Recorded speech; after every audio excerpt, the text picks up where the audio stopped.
گر رفیقی مردو نیستی دشمنی مردو نباش این دو رنگی تا بکی یا دوست یا بگانه باش. بچه ساعت 6 گفتی ساعت 8 داخل مردم خنه کیده.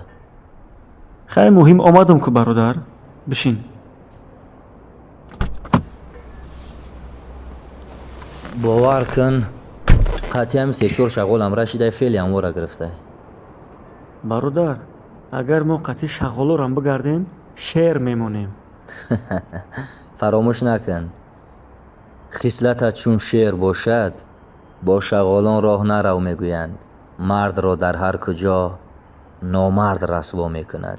غمم خواهی اگر خوردن مخور آن را پس از مردن چو زیر خاک جایم شد دروغ از یاد من کردن.